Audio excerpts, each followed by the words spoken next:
Sharell, we've already talked a little bit about how an understanding of partnership and mutuality can really influence mission work in a super positive way, and indeed is really the only way to do genuine mission.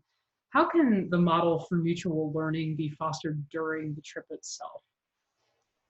One of the things, like I said, you already said, we mentioned, is creating ways in which, for the culture in which you are visiting, to teach you something that creates partnership.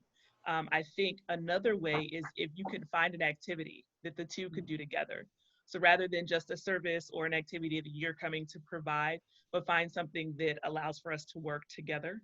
Um, that is always a great way to foster partnership, because it takes away the you just one party giving and the other party receiving, but Yeah. it allows us to create something together. And two, the other things that I think work are when you do kind of case scenarios and when you role play. And those are things that I think happen before, after, and during, because the natural thing that you do in a case study or you do in role play is you have to put yourself in the other person's kind of role. Hmm. You know what I mean? You have to figure out how you would respond if you were this person in this case study.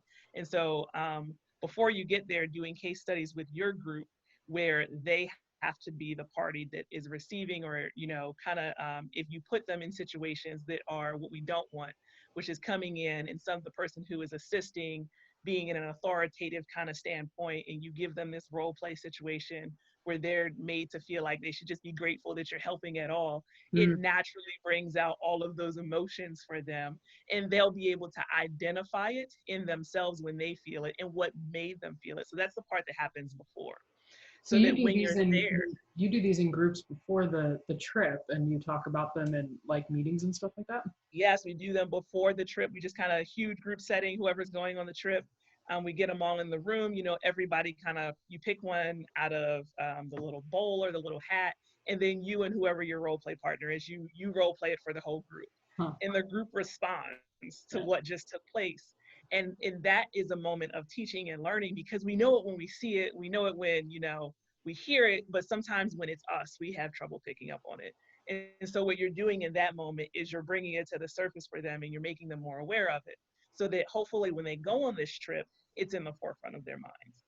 And you've already done the groundwork there. So you're laid the groundwork of, no, this is a valuable people. These people have, you know, things to contribute in, Yeah. all of those things. And so then when you get there, what you're really doing is reinforcing that, so that if you set up an activity where that group has the ability to shine, and they, you know, show you or teach you a skill, then it's a partnership.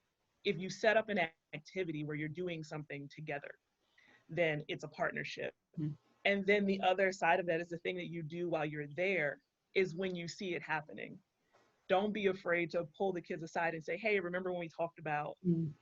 in what way, or can you see how that's happening here? You know, not at all in an aggressive way, just in a very, like, you know, loving way. Can you see how that might, or how would it make you feel if, kind of thing.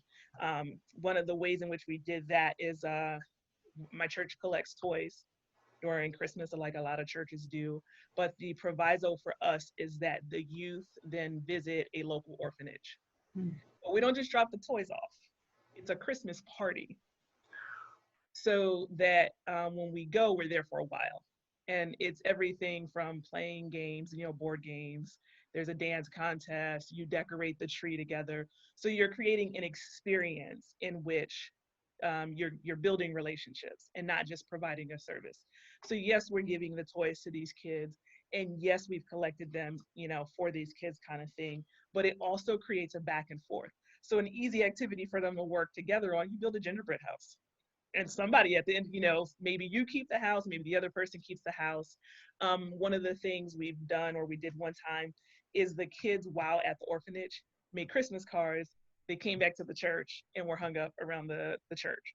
Oh, So that's that awesome. groups of kids work together on a card, something that they were able to produce. You know, you get all the arts and crafts materials.